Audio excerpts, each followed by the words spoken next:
today on Mother Mayhem.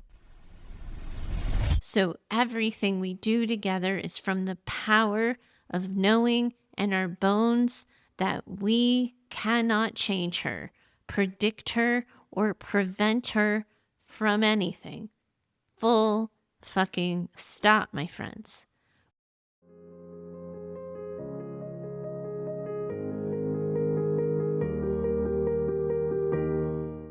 Welcome back to Mother Mayhem, the podcast for daughters of narcissistic and emotionally limited mothers. And today, daughters, it's just you and me, because I want us to have a really important conversation. Today, I want to talk to the daughters who have mothers still in their lives, daughters who are trying to navigate healthy contact with their mothers, and daughters who are trying to preserve some kind of relationship with their mothers. I'm not featuring a story today because sometimes I tend to think that the stories take us down rabbit holes that distract us from the point. And today, there's a point I want to make to all of you that I really, really need all of you to hear. You are not a bad mayhem daughter if you choose to have a relationship with your mother. You are not a bad mayhem daughter if you're being held hostage and manipulated into a relationship with your mother because she's holding relational or financial strings. You're not a bad mayhem daughter if you simply don't think you've tried everything yet and you want to keep working at it. You're not a bad mayhem daughter if you feel in your bones that going no contact is not within your value system or something you can do or want to do. There is no rule and no expectation that says being a good mayhem daughter means you go no contact. I need to be crystal clear on this because I think those of you who identify with this situation seem to be carrying guilt and shame about your decision to stay in contact, regardless of why you're staying in contact. I heard it last week in the letter with Henry and Elizabeth. I hear it in all of your letters and group inside of our online community all the time. There's this whole, I am still in contact with my mom because, and and I watch shoulders start to slouch or become smaller, or I hear daughters start to lower their voices. I've told you on the show before, we meet every daughter where she's at with what's possible and true for their nervous system at any point in time. And I've wondered at times if that has somehow indirectly been heard by daughter brain as, if it were possible for your nervous system, I would urge you to go no contact. Language matters. How I say things matters. And while daughter brain can certainly hear things that I have absolutely, positively not said, ask me how I know, I also know that we tend to fill in the blanks ourselves anytime things are not explicitly said. And I think that happens in our community. It happens in our groups and in our conversations on the show. This conversation is my attempt to offer clear communication for all mayhem daughters who are currently in relationship with their moms. From my perspective, this is never a question about whether or not you should be in a relationship with your mother. That's never going to be my question to ask. The question's always going to be, how can you be in relationship with your mom without self-abandoning or compromising your safety? And then my next question is going to be, how do we help you maintain contact with the least amount of disruption to your nervous system as possible? Because here's what we also know to be true. Your moms dysregulate you. We're never going to pretend that isn't true. Your mothers create conditions that make it so your bodies go into necessary trauma responses.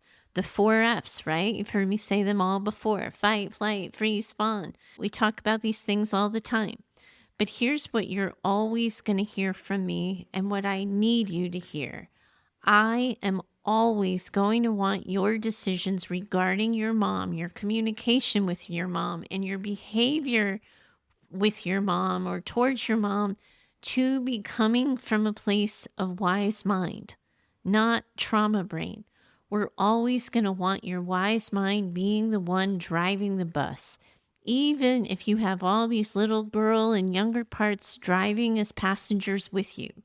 So, for the purpose of this conversation, we're not talking about why are you still in relationship with your mom, and we're not digging into the specific semantics of your relationship with your mother or your story.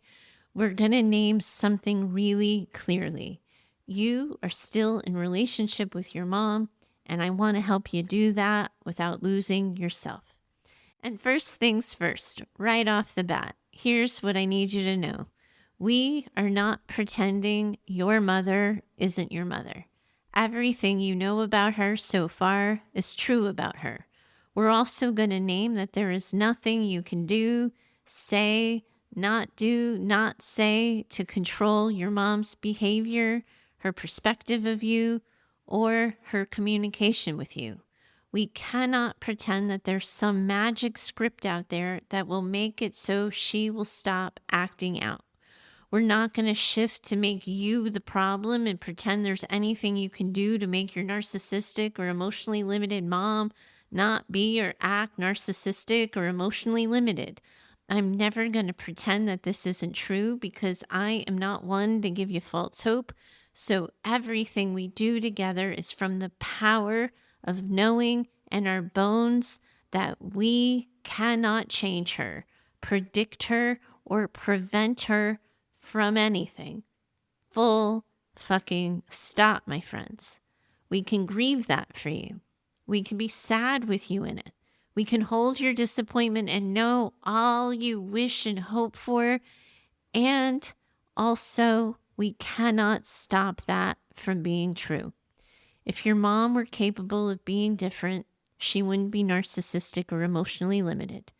By definition, we're saying your mom is incapable, and the grace and compassion we have for her is found right here, in this spot.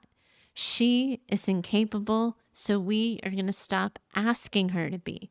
We're going to stop expecting her to be. We're going to work with you to slowly accept that all of this is true about her. She can't, so we're going to stop asking her to. I think of this as having a loving limit with your mom. She can't be in relationship with you without acting like she does in relationship with you. So we're going to stop asking her to change, expecting her to change, or hoping for her to change.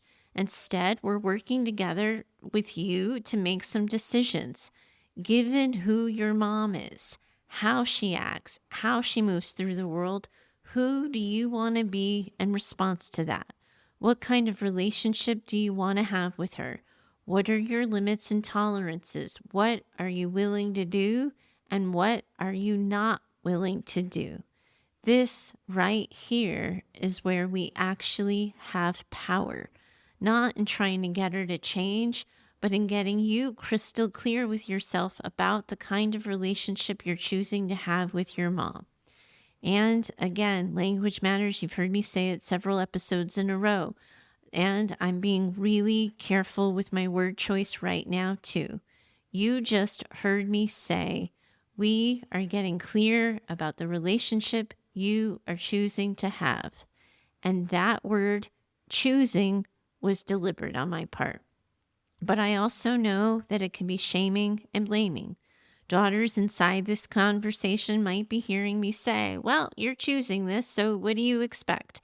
And that is not what I'm saying, even though I get why it might be heard that way.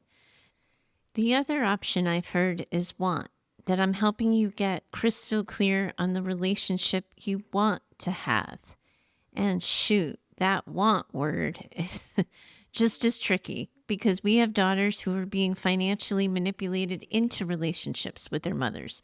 We have daughters who are being held captive inside of a relationship with their mothers because their mother guards access to the daughter's siblings, family members, fathers.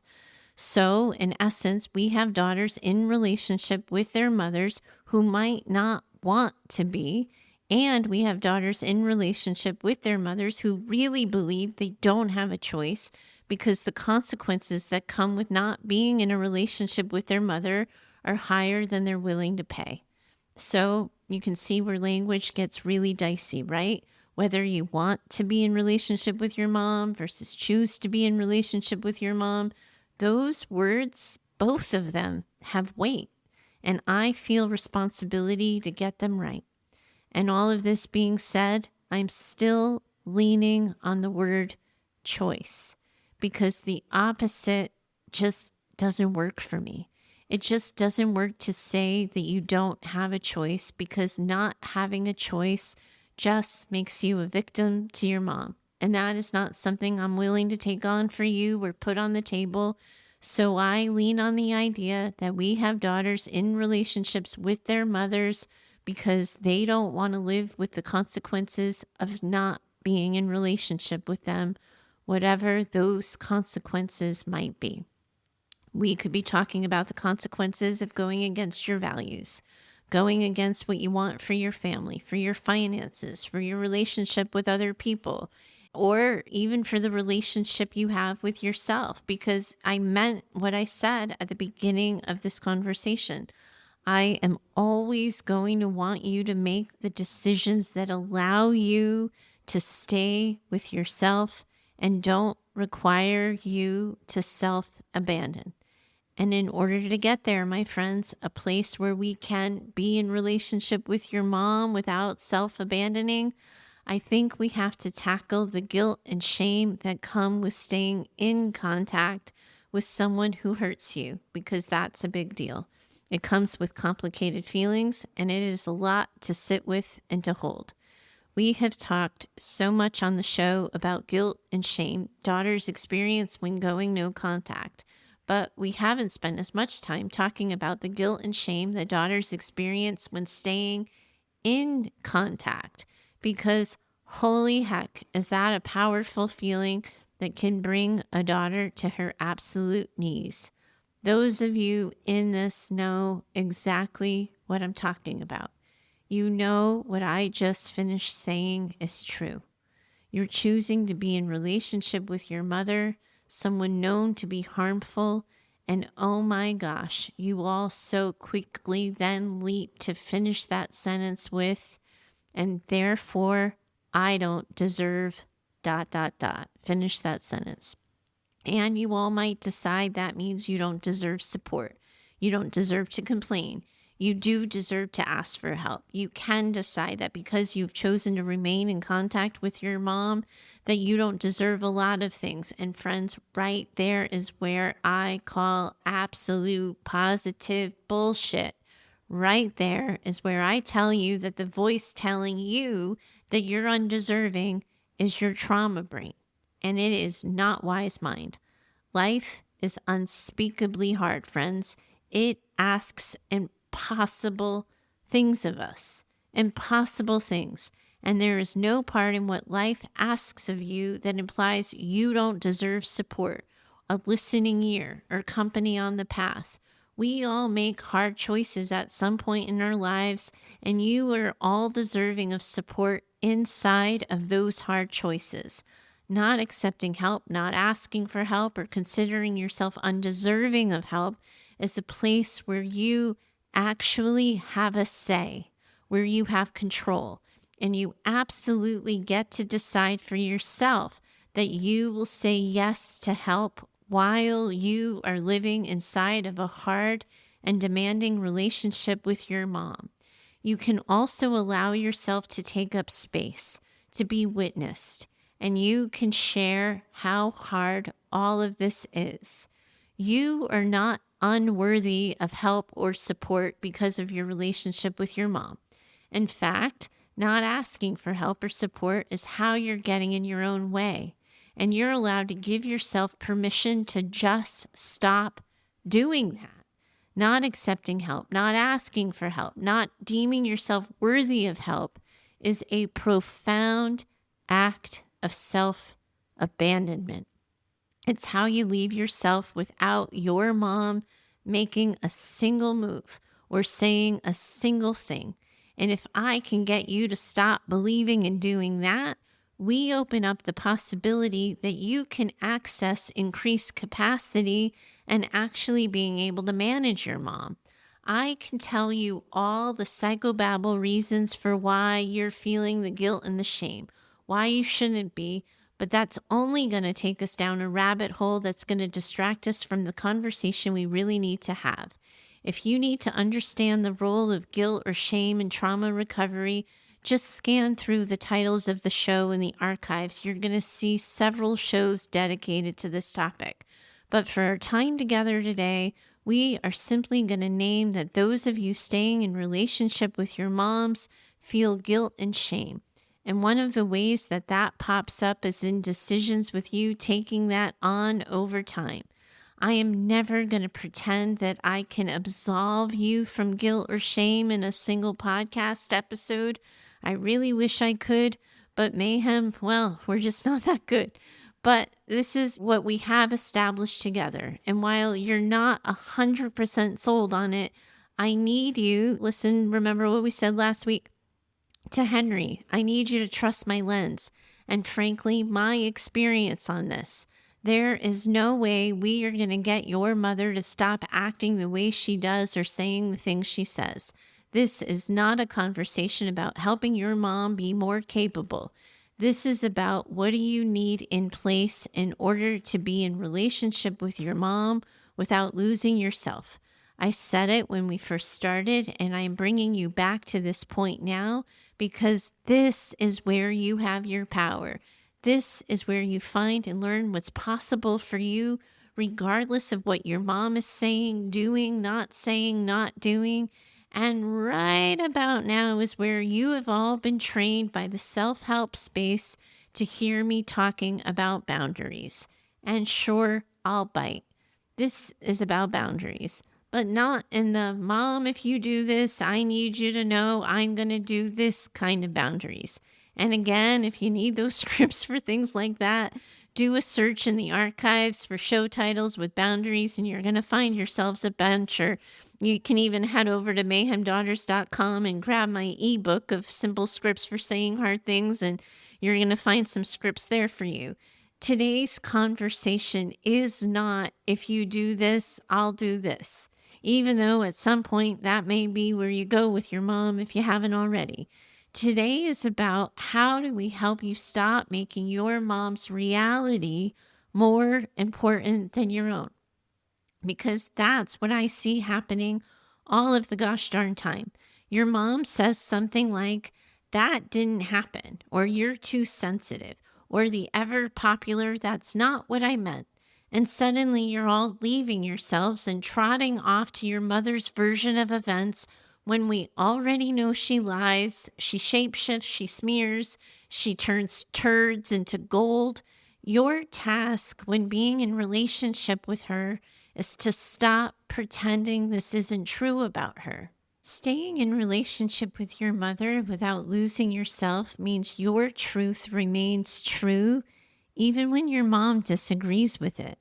And you know what that brings us? Right to the spot where you stop requiring your mother's agreement before you decide your next action. That's the big one.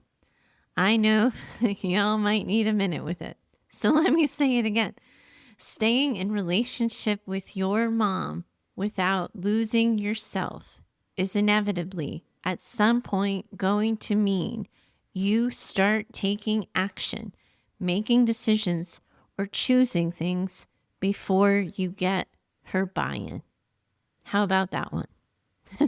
Bet you wish I was yammering on about telling you about your boundaries. Because where we are right now is so much more deeper and powerful than that. It's you being in relationship with yourself first before entering the relationship with your mom. And holy heck, that is so much harder, isn't it? Because I know what I'm asking of you here. I know what I'm challenging you with. I'm tasking you with it. Can you move, spend money, parent, dress, a set limit, spend holidays, or anything without getting your mom's blessing? I'm challenging you, regardless of what your mother thinks, to live based on what you think, what you believe, what you want, and what you value. Because Here is what is real and true, my friends.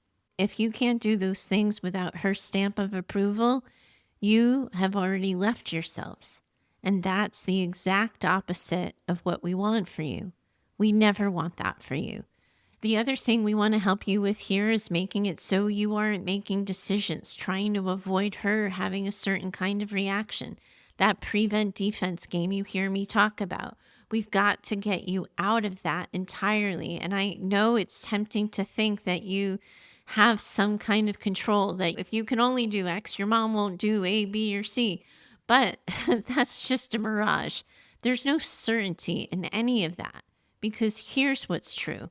If you're managing your mom's feelings and whether or not she'll be upset, you are managing her, not your own life. Being in relationship with your mom is always going to mean that the goal isn't learning to manage her so well that she never becomes upset. That's not going to be possible.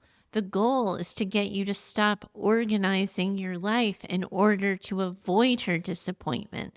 That's where you're going to find your peace. That is where you're going to find your power. And this bumps right up against something else that happens to be true when we're talking about remaining in relationship with your moms. You're all going to have to recognize that just like you, your mom is actually entitled to her feelings. And it's okay for you to disagree with them. Odds are you're going to, right? But she really is allowed to have them, even though we know she looks at life through a broken lens, and we know how her perspective is unlikely to be an accurate one. She still gets to feel what she feels and think what she thinks. Your mom gets to be disappointed. She gets to disagree. She can think you're selfish, misunderstand you completely. All of those things are true, even though it positively sucks. But here's what else is true. Loving your mom and managing your mom are two entirely different things. You can love her without trying to manage her, without trying to get her to stop being herself about things. Staying with yourself is always going to end up meaning that we are going to work with you to stop negotiating your own reality. Your mom is your mom, and we're going to get you to stop trying to solve a problem that has already been solved. We're moving the goalpost of the question from how do I get my mom to be different to someplace closer to, given who she is, what works for me. Spending time on that, figuring out what actually works for you is how we get you to maintain a connection with yourself before, during, and after all of those interactions you have with her. So that means before an interaction with her, you aren't asking yourself or considering what she needs. You're asking yourself what you need, and you're working with yourself to listen to that answer and to meet that need. This also means that when in connection with your mom, you're grounding yourself with a question like, what am I noticing? This is going to help you stop getting swept into her perspective, her version of events. After contact with her, you're going to do a gut check and you're going to ask yourself, what happened for me, not what happened for my mom. This is how we get you connected to your relationship with yourself, even while you are in relationship with your mother. And then, just like you heard me say, we stop making it so you're an island in all of this. We don't want you making yourself a pariah just because you're in contact with your narcissistic or emotionally limited mother. So this means, my friends, that you stop suffering alone. You stop making your isolation a price you pay for staying in contact with your mom. Staying in relationship with your mother without losing yourself doesn't mean that your mom stops being your mom. It means you stop disappearing every single time she acts like your mother. And let me just say something here. This conversation, it feels really hard to be having with you. I'm a little nervous talking about this. And it's because it is hard. There is something so incredibly, deeply, profoundly painful about loving someone who cannot meet you in the ways you need to be met. It is painful when you have to choose your way through a relationship that comes with no perfect answers, no guarantees, no clean resolution, and you are all so incredibly tired. You have spent years trying to figure out the right thing to do, the right thing to say, the right way to handle your mom. You're carrying grief and guilt and hope and resentment and love and disappointment like a tangled knot of yarn all at the same time. And oh my gosh, you guys, it it just sounds like such a lonely, incredibly lonely place to be. And I also know and recognize that none of you are going to leave this conversation I'm trying to have with all of you knowing exactly what you're going to do next. But I do have hope here that you're going to leave this conversation remembering that you matter too. You don't have to earn the right to exist inside of your own life. You're allowed to be supported through impossibly hard choices, and you get to exist and you get to take up space, and nothing absolves you of that right. I hope you all hear me when I say this. There is no shame in being where you are. There is only the work of learning how to stay connected to yourself while you're there. That's the work. And it is so much more than enough. Until next time, my friends, remember that all of you are in this incredible community of women from around the world who are in this together. And I, for sure, most definitely, am in it with you too. Bye for now. Thank you so much for joining me today. I hope you felt seen, understood, and a little less alone in whatever it is you're carrying. The things we talk about here, your mother wound, trauma, identity, and healing, well, they were never meant to be worked through alone. Understanding matters, of course it does, but healing happens inside of relationship. That is one of the biggest things I have learned over the years of having these conversations with all of you daughters. It's also why I created Mayhem Daughters. Mayhem Daughters is my private online community for daughters of narcissistic and emotionally limited mothers. It's where the conversation continues after the episode ends. It's where daughters connect with one another, ask questions, receive support, and practice the work of healing together. Every week, we gather for Thursday Night Mayhem, our live community gathering. And throughout the week, daughters support one another inside a space built specifically for this kind of work. Because there comes a point when another podcast episode isn't actually what you need the most. Sometimes what you need is a place where you don't have to explain yourself so much, where you're understood, and where you can stop doing this work alone. That's what we've built inside of Mayhem Daughters. You can learn more at mayhemdaughters.com/community. If today's conversation resonated with you, please consider sharing it with another daughter who might need it. Your shares and reviews help more women find these conversations. And if you have a story, a question, or a reflection of your own, I'd love to hear from you. You can send me a message at heather@mayhemdaughters.com. And lastly, a heartfelt thank you to Heather Clark. She edits the show and has had my back for nearly a decade. There are very few people who have witnessed as much of Mayhem's evolution as she has, and I'm deeply grateful to have her beside me as I do this. This isn't just a podcast, it's a community. We see you, we believe you, and you already belong. And I'm so very glad you're here.